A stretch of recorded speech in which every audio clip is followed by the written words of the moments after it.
Hey guys, Danielle at Danielle TBD. Marisa at Marisa Rothman. And this is our vodcast, We Have Thoughts.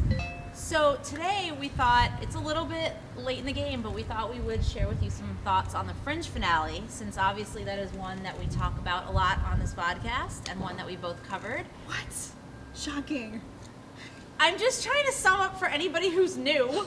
And I just have sarcasm. Right. So, I mean, obviously, you know, I know you wrote a very long recap / review, so I don't know if you want to rehash some of what you said there. You want to start off? Well, I mean, I didn't write a long piece because I thought about it and I kind of was going to take a day and then write, and then I was like, I kind of just want to talk because my thoughts were not so coherent, because it was a very emotional episode for me, obviously. I'm sure it was for everybody, but, you know, there were a lot of things that structurally, story structure-wise and plot-wise, I wasn't so thrilled with, but like we talked about the last time we talked about Fringe in the mid-season report card, I forgave a lot of that because of how emotional it was, because of how attached I was to the characters, and because I knew this is a goodbye, and it was that swell of like schmaltzy emotion at the end that I was like, I just gave in, and I was like, okay, I love you, don't leave.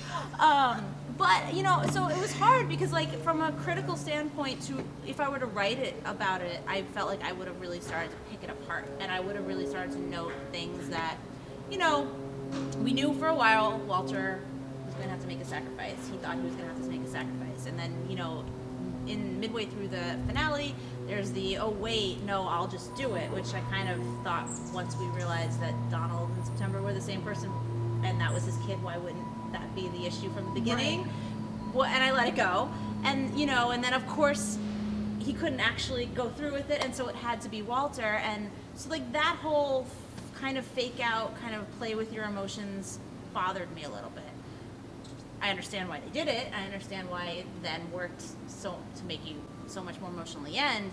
But I will say that the very end, when they succeeded and they reset and we go back to that moment in the field with Peter and Olivia and Etta when she's, you know, a toddler, that honestly made me start thinking about a lot of what we had seen and a lot of what we hadn't seen. That to me, and this is something that I could be completely crazy, but to me, when I saw it at the end of the finale, I saw it as it wasn't just a reset from that moment where the invasion came. To me, I looked at those people having that happy day on the lawn where they felt like they looked like a normal family, and I felt like they could have, maybe they weren't even Fringe team. You know what I mean? I feel like the reset might have affected things that came before it that we just would never know and we would never see, and they found each other anyway because it was fated.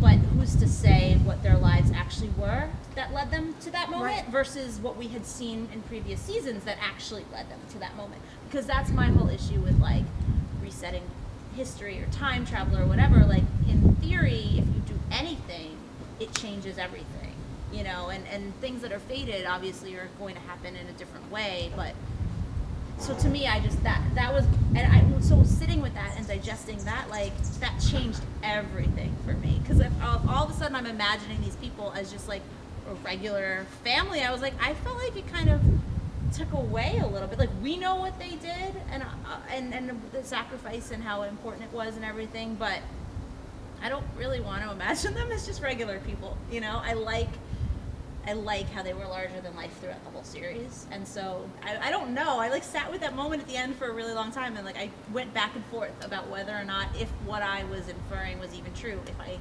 was okay with it or not. And I still don't know. I feel like I need to go back and like watch stuff again and just, I don't know. I know, the worst homework ever. I know, right? Right. Our jobs are so hard, guys. Really, really hard. Was that actually what you wanted to ask? Yeah. I wasn't sure. Because to me, part of it too is the way it was shot, you know, was just, and the ambiguity. Well, I meant like visually, like with the filters and the brightness of it. It was a huge contrast to anything we'd ever seen from them before. Not necessarily in that scene, but in general.